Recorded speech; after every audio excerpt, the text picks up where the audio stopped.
everyone. I'm Ellen, and I'm here with Jean, and we are here to talk about Dentsu Aegis and the furniture mock-up. So, Hi, Jean, I'm from Studios. So why don't you tell me a little bit about Dentsu Aegis? Dentsu Aegis is a really cool dynamic advertising agency. They claim to be all native digital, which is what makes them cutting edge against their competition. And currently they're made up of anywhere from 15 to 20 brands that can change. Brands can come and go at a moment's notice. And they're global, and they're owned by a holding company out of Japan.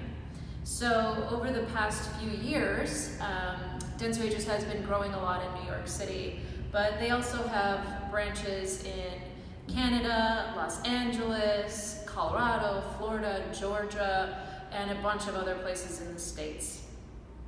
So Dentsu is an umbrella, and then the Right. brands kind of live under them? Yeah, Dentsu is the umbrella or the parent company. Mm-hmm. And, you know, a lot of the brands, like when they got brought on board, were pretty allergic to the idea of belonging to that umbrella, as we can all kind of understand, and how maybe that's been done for other clients and not so successfully. Mm-hmm. And I think there's a level of fear there. But Dan is definitely the parent company. Gotcha. So what exactly is happening in Chicago? Chicago is a really exciting project. We're going to be stacking a bunch of brands together for the first time.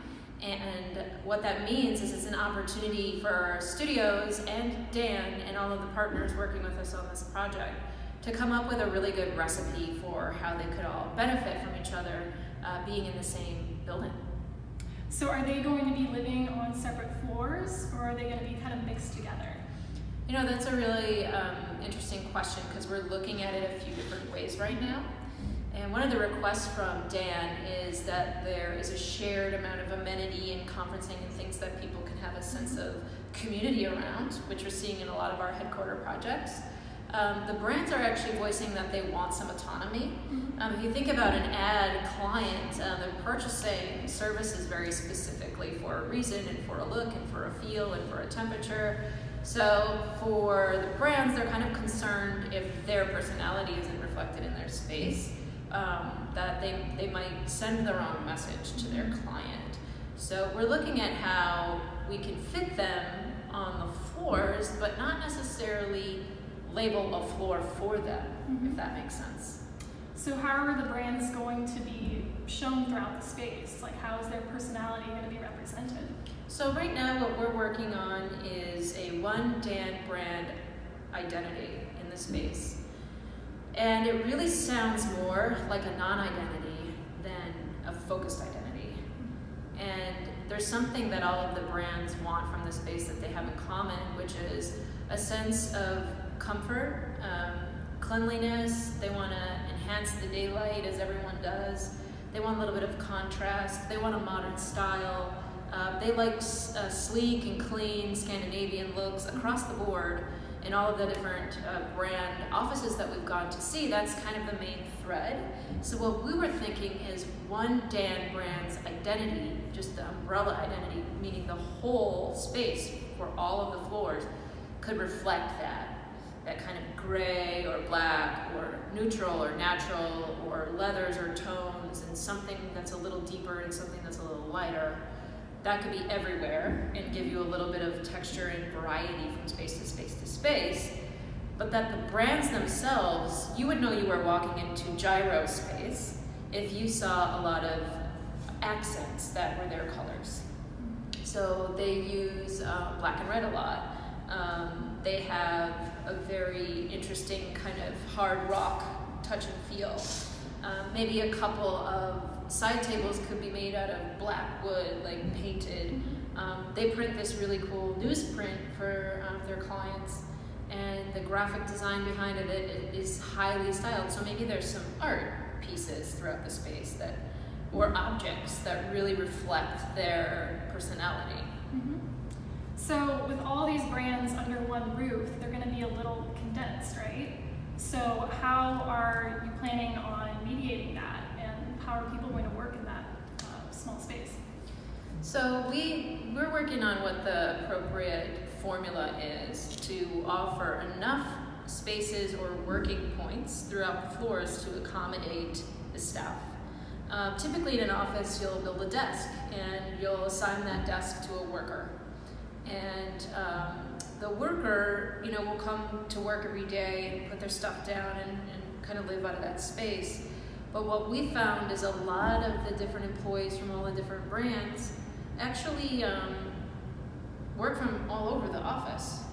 So what we hope to do is provide some of those desks that are for one person to own, and a plethora of other spaces that people could work from.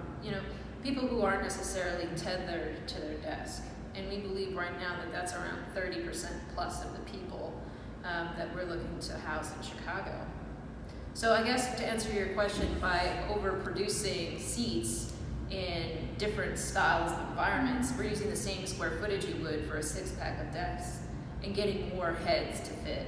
Okay, interesting. So for the mock-up, are we trying to show the client what that could end up looking like, that kind of variety of seating, not traditional desks, just other types? Precisely, yeah, absolutely. We've done mock-ups for desks in the past, and there's subtle differences there, and we recognize that there will be desk solutions on this project, but that's not where we need to innovate. Mm-hmm. Where we need to innovate is, what do those different working areas look like? What do they feel like? How does it feel to sit in them? And it would be interesting to see all three of them next to each other, and to be able to look at the contrast of one brand, which is going to come out in all of the accessories, next to the other brand that has all of its different accessories or objects or art or styling, even plants or stationery, anything like that that provides that layer of personality.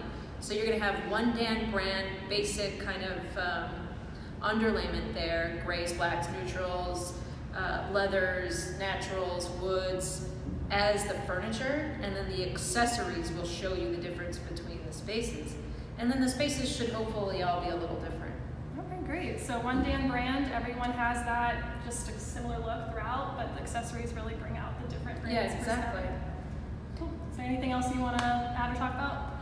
I don't know. I'm just really excited for us to execute this project. I think it's fresh and different. Dan has a very open mind, and they're very progressive thinkers. Mm-hmm. And we want the space to show their personality and have a little bit of fun. But also, it's important to know, the spaces really need to be workable and functional. And if they have a few deep sofas over there now, and it's not really appropriate. So I guess the question is, how do you achieve comfort, and how do you achieve something that looks kind of residential, but have it be built to the right height, size, and shape that's appropriate for people to laptop or have a collaboration from. Right, it's all about finding that balance. Exactly. Well, thanks for having me. Yeah, thanks for being here. Toodaloo. We're excited to see what you come up with.